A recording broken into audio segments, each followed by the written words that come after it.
Serbia का visa लगवाने के लिए इनविटेशन की ज़रूरत होती है। वो इनविटेशन कहाँ से मिलती है, कितने की मिलती है, कितने प्रोसेस में मतलब कितने टाइम में मिल जाती है और कितना रोकड़ा लगता है, A to Z आपको स्टेप बाय स्टेप समझाने लगा हूँ। इसके बाद इंशाल्लाह आपको किसी एजेंट की ज़रूरत नहीं पड़ेगी। सर्बिया की इनविटेशन थोड़े से पैसों में आप खुद बाय करेंगे, बाय सेल्फ बाय करेंगे। उस इनविटेशन पर एम्बेसी आपको वीज़ा भी देगी और सर्बिया एयरपोर्ट अथॉरिटी आपको एंट्री भी देगी। सर्बिया एक वाहिद डेस्टिनेशन है जहां पहुंच के इंसान यूरोप वाली फीलिंग लेना शुरू हो जाता है, क्योंकि सर्बिया गया बंदा पीछे किस्मत से ही आता है। सर्बिया पहुंचा बंदा 98% शेंजन के अंदर होता है, क्योंकि सर्बिया को 3 शेंजन स्टेटें डायरेक्ट लगती हैं। बिल्कुल 210 किलोमीटर पे बेलग्रेड से हंगरी है, आप जाते हैं फ़ौरन शेंजन में अंडर हो जाते हैं। 180-90 किलोमीटर लेफ़्ट साइड पे बेलग्राड की अगर देखें तो क्रोएशिया भी शेंजन में आ चुका है। आप क्रोएशिया पहुंच गए तब भी आप शेंजन में पहुंच गए। राइट साइड पे देखें 130 किलोमीटर तो रोमानिया है, शेंजन में आने वाला है। कुछ मामला तय हो चुके हैं और कुछ होने वाले हैं। गोया आप सर्बिया में पहुंच जाते हैं तो शेंजन में पहुंच जाते हैं। अब यहाँ बात यह है कि आपने सर्बिया पहुंचना कैसे है। आपके लिए जो मसला है वो सर्बिया पहुंचने का है, तो उस मसले का कोई हाल थोड़ा सा लेके आपके आगे पेश हुआ हूँ। आज वीडियो थोड़ी सी तफसील से समझाने की कोशिश करूँगा कि सर्बिया जाने के लिए आपको इनविटेशन चाहिए। इनविटेशन आपने कहाँ से लेनी है, इंडिविजुअली आप अकेले बाय सेल्फ कैसे लेंगे। इस प्रोसेस में आपको एजेंट की ज़रूरत बिल्कुल नहीं है, और ना ही किसी हदायतकार फनकार या किसी ऐसे एजेंट जो समझते हैं आपको किसी की ज़रूरत नहीं है इंशाल्लाह। इसके बाद सर्बिया का वीज़ा लगाने के लिए जो इनविटेशंस है ना, वो मुख्तलिफ़ तरह की होती हैं। मतलब अगर आप मेडिकल के लिए, इलाज मुआवजे के लिए जा रहे हैं तो वो मेडिकल की अलहदा तरह की है, वो हॉस्पिटल से मिलती है। अगर आप टूर के लिए जा रहे हैं, विजिट के लिए जा रहे हैं, तो वो ट्रैवल एंड टूरिज्म की कंपनी से आपको मिल सकती है। अगर आप किसी अपने को मिलने जा रहे हैं, कोई रिश्तेदार है, कोई दोस्त है, उसके लिए प्राइवेट विजिट की इनविटेशन आपको मिलेगी। अगर आप बिजनेस के लिए, कारोबार के लिए जाएंगे तो वो अलग तरह की इनविटेशन होगी, वो आपको बिजनेस सेक्टर से मिलेगी। और अगर आप वर्क वीज़े के लिए जाते हैं, काम के लिए एज अ एम्प्लॉय जाते हैं, तो उसके लिए आपको वर्क वीज़े की जो इनविटेशन है वो लेनी पड़ती है। ये सारा जो प्रोसेस है 28 दिन में मुकम्मल हो जाता है। इनमें जो सबसे जल्दी इनविटेशन मिलती है वो है जी प्राइवेट वीज़े की इनविटेशन। जो कोई भी सर्बियन या पाकिस्तानी इंडियन आपका दोस्त हो और सर्बियन सिटीज़न हो, उसके पास नेशनैलिटी हो, वो आपको within 24 hour to 48 hours, 2 दिन में मैक्सिमम आपको वो 1 साल का वीज़ा पर्सनली दे सकता है। ये तो बड़ी शॉर्टकट इनविटेशन है। उसके पास आ जाते हैं जी टूरिस्ट वीज़े की इनविटेशन।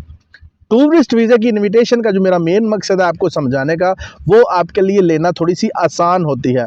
वो आपने लेनी किससे है और लेनी कितने की है। जिससे पहले जो मैंने प्राइवेट इनविटेशन की बात की है, ये तो ऑलमोस्ट फ्री है। जो आपका दोस्त आपको ये इनविटेशन भेजेगा उसका सिर्फ और सिर्फ 80 से 90 डॉलर खर्चा आएगा। वो कैसे? सर्बिया में हर बंदे का अपना लॉयर होता है। जो आपका दोस्त होगा या कोई सर्बियन होगा, जो भी जो आपको ये इनविटेशन देना चाहेगा, उसका लॉयर तो ऑलरेडी है और लॉयर को ये मंथली पे करते हैं। लॉयर हमेशा इनके साथ होते हैं, थोड़ा बहुत हर महीने उनको ये पे करते रहते हैं।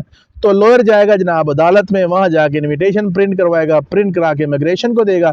इमिग्रेशन वाले 24 आवर टू 48 आवर प्रिंट करके इमिग्रेशन लॉयर को दे देंगे। उसका जो जमानती होता है ना, वो आपका वो दोस्त होता है, वो साइन करता है जी इस बंदे के हर चीज़ का जिम्मेवार मैं हूँ। ये होती है प्राइवेट इनविटेशन, और ये ऑलमोस्ट आपको 1 साल का वीज़ा मिलता है, जिसे कहते हैं डी वीज़ा। सर्बिया का डी वीज़ा जाते ही आपकी जो है ना वो बन जाती है TRC, और कुछ देर बाद आपको कार्ड मिल जाता है 1 महीने 1.5 महीने के अंदर। उसके बाद आप लेटर ऑन नेशनैलिटी के लिए अप्लाई कर सकते हैं, शादी भी कर सकते हैं। ये जो प्राइवेट इन्विटेशन है ना डी वीज़े वाली, ये कमाल की इन्विटेशन अगर मिल जाए तो इसका वीज़ा रिजेक्ट नहीं होता, और जाते ही TRC। अब आगे जी टूरिस्ट वीज़े की इनविटेशन। टूरिस्ट वीज़े की इनविटेशन इंतहाई सिंपल है।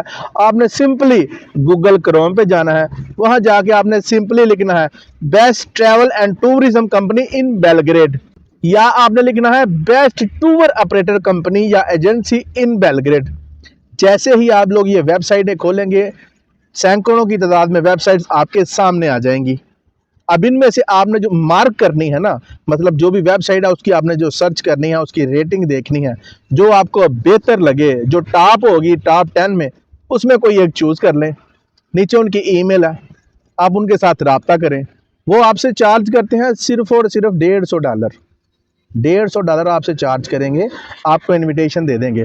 तो इस तरह सिर्फ और सिर्फ $150 की आपको सर्बिया के टूरिस्ट वीज़े की इनविटेशन मिल जाती है। ये वीज़ा होता है 30 डेज़ का, 4 वीक का मिलता है, 25 दिन का या 30 दिन का।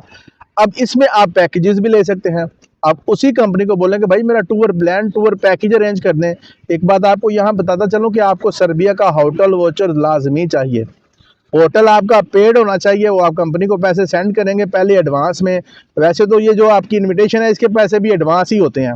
ये कंपनियां वैसे फ्रॉड नहीं करती, ये जो रजिस्टर्ड कंपनियां होती हैं ना, इनकी रेटिंग देख लेते हैं। और अगर आपका दिल तब भी ना माने तो आप जिस मुल्क में रह रहे हैं, गल्फ़ में रह रहे हैं, पाकिस्तान में तो हर एम्बेसी नहीं है, अगर आप गल्फ़ में जो मेरे पाकिस्तानी भाई हैं, या आप किसी से ये करवा लें प्रोसेस, वो एम्बेसी के थ्रू ये प्रोसेस भी कर सकता है। आप जनाब अटारनी अटला साइन करें, वो पेपर भेजेंगे, आप साइन करेंगे, $500-700 का रिस्क लेने की बजाय $100-150 आप लॉयर को दे दें तो सारा काम आपके हाथ में रहेगा। ये भी हो सकता है। तो ये बड़ा सिंपल सा मेथड है। 150-200 रुपये आपका लगता है, उसके बाद 150-200 आपका होटल का भी लग जाता है। सर्बिया की ये डिमांड है कि जो बंदा सर्बिया में आए 10 दिन रहे या 8 दिन रहे या 15 दिन, वो होटल वाउचर हमें पेड दे। अब वो जो कंपनी होती है उसको आप जब लालच देंगे ना कि भाई हम आपके साथ टूर करेंगे, सर्बिया खूबसूरत है, घूमने वाला है, फिरने वाला है, तो वो आपके लिए जनाब आपका गारंटी लेटर भी प्रिपेयर कर देते हैं। आपका गारंटी लेटर जैसे ही वो जनाब प्रिपेयर करते हैं, वो फाइल में लग जाता है। अब आपको एम्बेसी जो है ना वीज़ा देती ही देती है। एक चीज़ यहाँ ये वाजिया कर दूँ, किसी भी तरह की इनविटेशन आप सर्बिया से अगर मंगवा के एम्बेसी में फ़ाइल सबमिट करते हैं तो इसका एम्बेसी का जो दौरानिया है वो 28 दिन तक होता है। वो क्यों? एम्बेसी ने इस इनविटेशन को दोबारा अपनी मिनिस्ट्री ऑफ इंटीरियर या इमिग्रेशन में सेंड करना होता है। ये 101% है, जो मर्जी हो जाए ये इन्होंने वेरीफाई करना होता है। इनकी जो एजेंसी है ना बिया, मैं तो हर उनका थोड़ा तर्जमान भी रहा हूँ बिया का बेलग्रेड में, बिया ने इसको वेरीफाई करना है। जिस बंदे ने इनविटेशन भेजी है, चाहे वो कंपनी है, अगर वो लाइसेंस शुदा कंपनी है फिर ईमेल करते हैं, अगर वो प्राइवेट बंदा है तो एजेंसी उसको अपने ऑफिस में बुलाएगी, उसका इंटरव्यू करेगी, उसको पूछेगी ये बंदा बुला रहे हो, तुम जिम्मेवार हो इसके हर तरह के, फिर उसका कारोबार चेक किया जाता है, तो बंदा लीगल रह रहा है, लीगल सारे काम कर रहा है, फिर जाके आपका जो है ना वो काम यस होता है, फिर आपका वीज़ा लगता है। तो बात बड़ी सिंपल सी है, इसमें कुछ भी मुश्किल नहीं था जो मैंने आपको आज गाइड किया, बताया। सर्बिया की इनविटेशन आप भी ले सकते हैं, आसानी से ले सकते हैं, इंडिविजुअली ले सकते हैं। अगर किसी भाई को किसी बात की ना समझ लगी हो, अपना इंस्टाग्राम और टिकटॉक अकाउंट दोनों दे रहा हूँ, राब्ता कीजिएगा। कोशिश करूंगा आपको अच्छे से कंसल्टेंट करने की, आपको अच्छे से गाइड करने की और आपकी हेल्प करने की हर तरह की कोशिश करूंगा।